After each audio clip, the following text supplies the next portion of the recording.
Hello and welcome back to another episode of Coffee Wednesday, where every Wednesday we're going to get together, have a coffee, and have a chat about some of the most important things that you're going to have to look out for if you want to bring the magic of reading back into your life. So today we're going to draw perhaps the most difficult distinction to draw and one of the most difficult things to explain. And this video in total, it took about 5 takes. I have about 5 failed takes on my hard drive.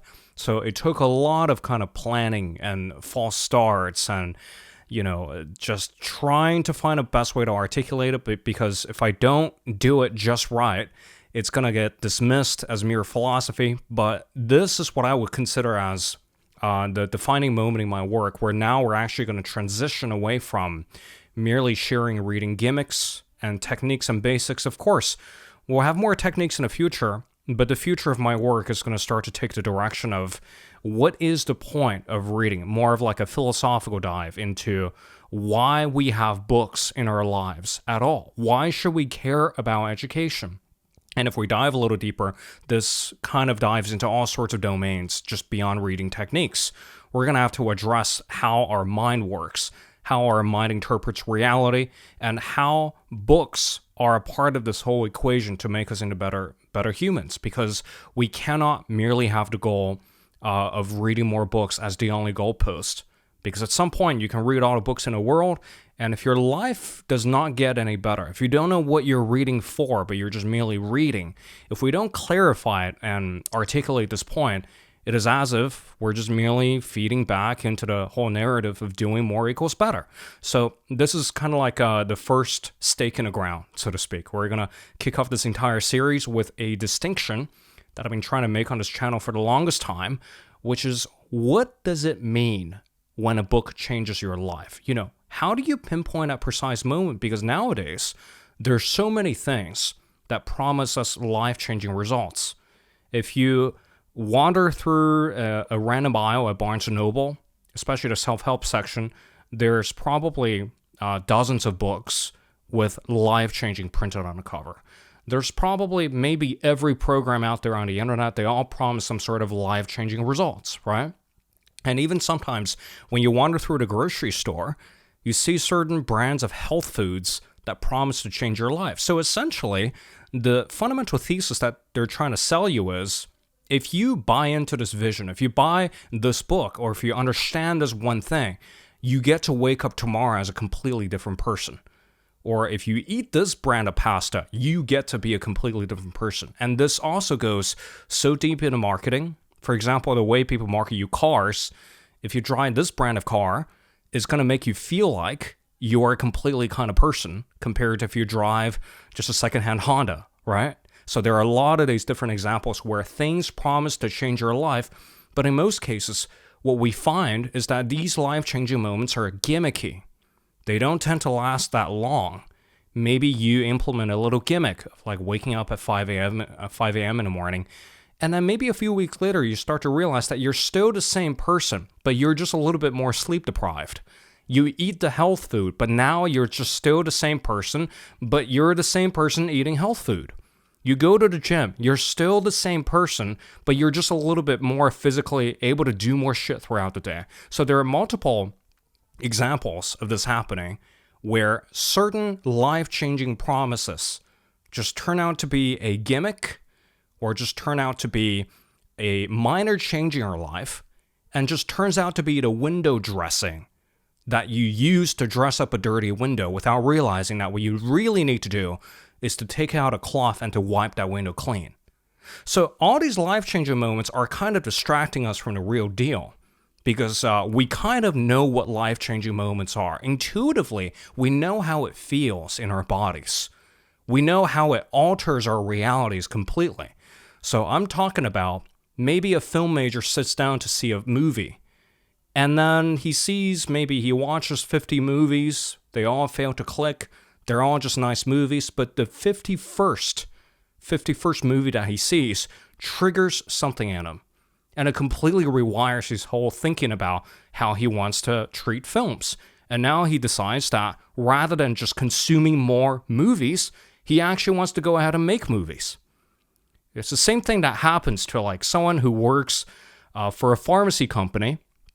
And maybe 20 years later, she realizes that this whole thing is just a giant distraction. And now she moves on. She quits her job and she moves to Japan for 6 months. Or you can have someone who just sits down and read a novel. Let's bring it back to reading. Someone who just sits down to read a novel without like expecting anything from the novel. Okay, this looks like a good novel. The cover's pretty. But then a moment in that novel triggers something within a person so that now he decides to dedicate his entire life to writing. So it's the same kind of shift that happens. So notice the common thing shared across all these examples.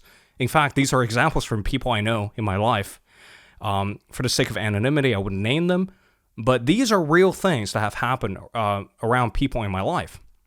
And the commonality between all those examples is that there was a moment of decision. There was a clear before and after.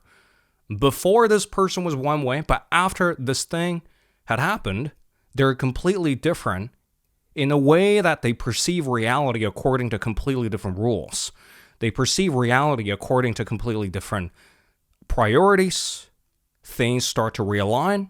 Maybe after a health scare, you start to see a completely different picture of reality. So that is what I would actually consider as a life-changing moment. There had to be a fundamental shift in how you see everything around you.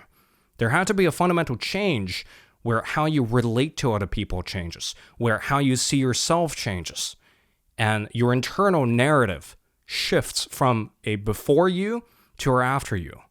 So those moments are so rare, and they happen on such a subtle level that they cannot be possibly encapsulated in these little gimmicks. For example, you read a book in a certain way, all of a sudden your whole life changes, right? It cannot be encapsulated in those little gimmicks. And if we focus too much on the gimmicks, we're actually disregarding these massive shifts in our lives. And sometimes 1 to 2 of these shifts are going to completely change your life and completely obliterate who you were, so that you can advance into a new version of you. So I want to read out a quote to kind of explain what exactly is happening when we encounter one of these life-changing moments. And this quote is from The Agony of Eros by Byung-Chul Han, and is forwarded by the French philosopher Alain Badiou. And in here, he sort of evoked Badiou's philosophical concept of the event. And here is where, this is probably one of the best paragraphs that I could find that explain the role of ideas and the role of theory, and, consequently, the role of reading can play in your life if you leverage it well. So Han writes here, quote, "Theory represents an essential decision that causes the world to appear wholly different, in a wholly different light. Theory is a primordial decision, which determines what counts and what is not, what is or what should be, and what does not matter. As highly selective narration, it cuts a clearing of differentiation through untrodden terrain." Unquote. So I want to focus on this aspect of highly selective narration. If you've noticed, we live our lives according to selective narrations. And of course, when one of these life-changing moments happen, when your whole reality starts to change, what really happened there was a change in your life's narration. Because we go through life collecting different scattered stories. We meet this person here on a bus, have a conversation with them, and we don't think twice about it. Maybe years into the future, you start to realize, oh my God, he is going to become my future boss. Or maybe we meet a person at a coffee shop, we have a pleasant conversation, we don't think much about it, but then a few years later, that person turned out to be the love of your life. So we have all these scattered narratives that we wouldn't think twice about, but then it takes a certain theory and it takes a certain decision for you to reorganize everything in your past, leading up to who you are and who you are at this point in time, and how all that gets, all your past experiences, the way they all get organized is through a highly selective narration. Without this narration, without a decision point, when that narration starts to shift, you basically are going to be stuck with applying different gimmicks to try to put window dressing on your life all the time. And the way for one of these narrative shifts to happen requires two things.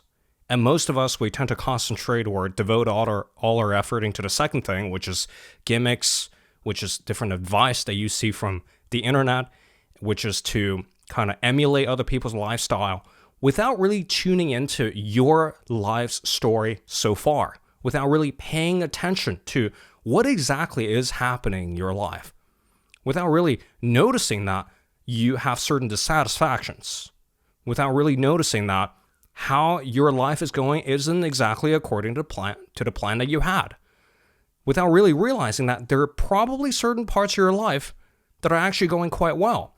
So we don't even have this awareness over our lives. We're constantly comparing ourselves to others.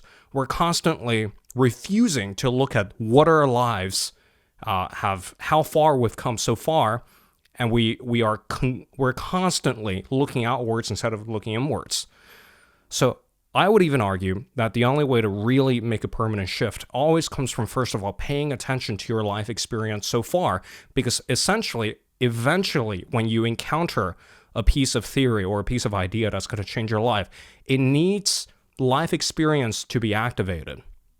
Certain theories and ideas simply would not make sense to you because you didn't have the experience to match it.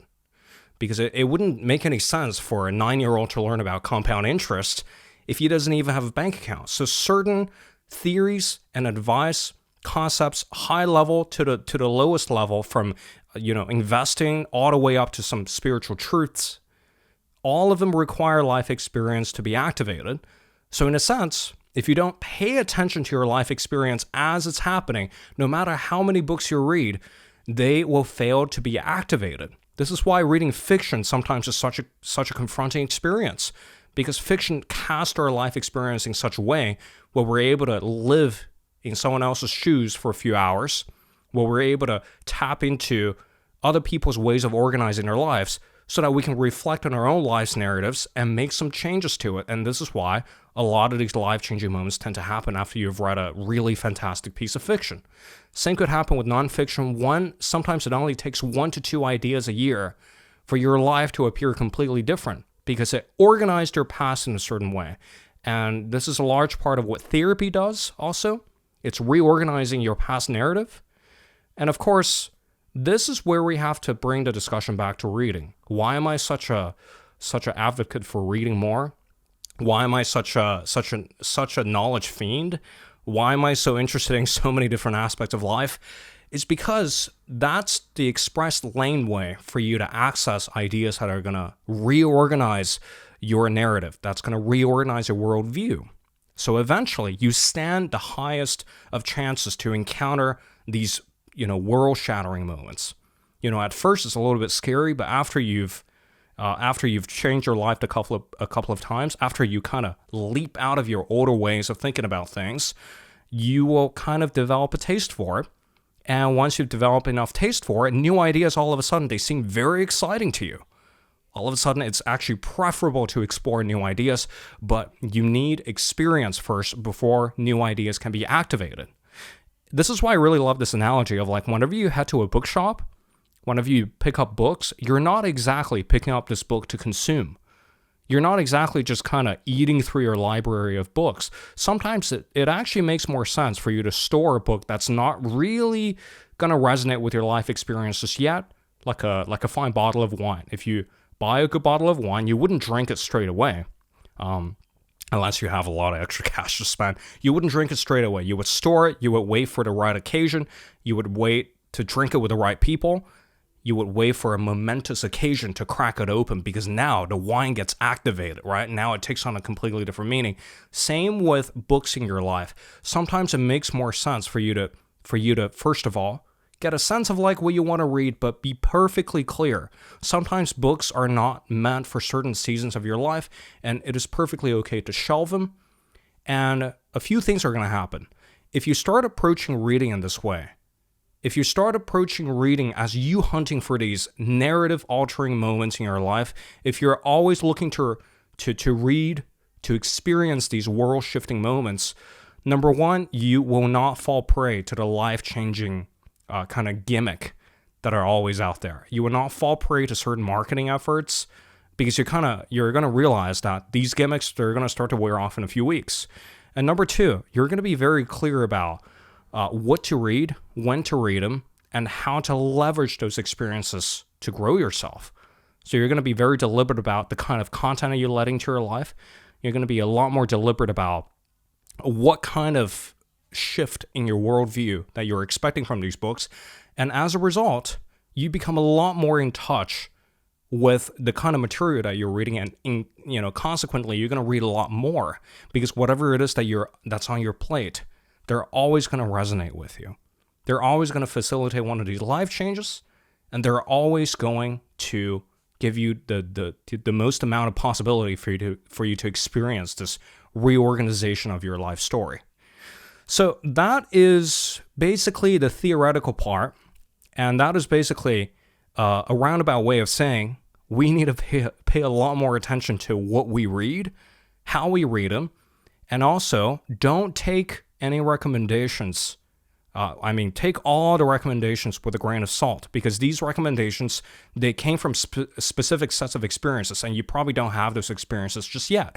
So when someone says that this book is going to change your life, don't believe them, because they probably have sets of life experience that you don't have. And a piece of theory can only be activated when life experience matches with whatever it is that you're reading. And the practical takeaway here, this is something I've been doing recently, is to carry around a resonance journal. So a resonance journal is just a tiny little book like this. So this is like a tiny little moleskin that I just picked up from a office supply store.